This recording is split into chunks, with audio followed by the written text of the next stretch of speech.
এই বাংলাদেশের একটা দরদি দল কে হতে পারে? আগের পরিস্থিতি, আগের প্রেক্ষাপট আর পরের প্রেক্ষাপট সবকিছু কিন্তু হিসাব নিকাশের। এমনিতেই তো বাংলাদেশ স্বাধীন হয় নাই। স্বাধীনতার সময় ভূমিকা কি, কার ভূমিকা, কোন ব্যক্তির ভূমিকা, এবং স্বাধীনতার পরপর আবার কেন আমাদের দেশ সেই কাঙ্ক্ষিত লক্ষ্যে পৌঁছা, স্বাধীনতার সুফল অর্জন করা কেন হয় নাই, কেন পারে নাই? বিশেষ করে এই জেনারেশন, এই যুবক শ্রেণী যাদেরকে নিয়ে আমরা ফ্রন্ট লাইনে সবসময় ছিলাম, আছি, এবার বুঝতে বাকি হয় নাই যে আসলে প্রকৃতপক্ষে এই বাংলাদেশের একটা দরদি দল কে হতে পারে। আমি যদি স্বাধীনতার পথ থেকে দেখি, আমার হিসাবে অনেকেই বলবেন, এবং এই প্রজন্ম এখন বলতে বাধ্য হয়েছেন,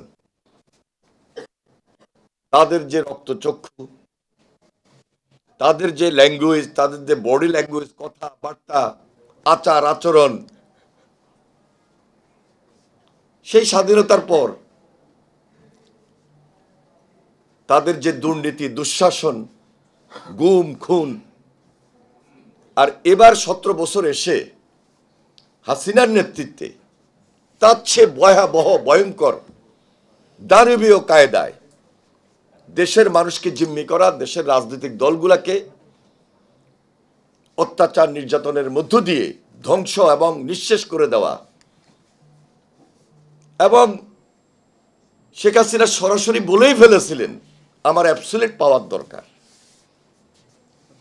গণতন্ত্র নয়, উন্নয়নটাই আমার কাছে প্রায়োরিটি। তার মানে দুর্নীতিটা তার কাছে প্রায়োরিটি, দেশ তার কাছে প্রায়োরিটি নয়। অন্যান্য রাজনৈতিক দল, রাজনৈতিক পরিবেশ, সাধারণ মানুষের স্বাভাবিক সাধারণ জীবনযাপন তার কাছে প্রায়োরিটি ছিল না। পাওয়ারটা অ্যাবসলিউট ছিল, প্রায়োরিটি ছিল। ফ্যাসিবাদ এখান থেকেই জন্ম হয়েছে, এভাবেই ফ্যাসিবাদের সংজ্ঞা নির্ণয়িত হয়েছে। কোনোভাবেই রাজনৈতিক দল হিসাবে আপনি তাকে বলবেন যে 47 সনের সেই রাজনৈতিক দল স্বাধীনতার পর এটাকে আর রাজনৈতিক দল বলা যায় কিনা? সে অধ্যায় তারা তৈরি করে নাই, সেই পরিবেশ তারা রাখে নাই, এবং সেই সিদ্ধান্তগুলো তাদের পক্ষে নিয়ে যাবে, এবং অন্য কেউ এই দলকে তাদের মতো করে বা রাজনৈতিক দলের বিশ্লেষণে এনে সংজ্ঞায়িত করবে রাজনৈতিক দল হিসাবে, এটা আমি দেখি নাই। যার কারণে স্বাধীনতার পর থেকে আমাদের এখন পর্যন্ত যেই ট্রেন্ডে আমরা আছি,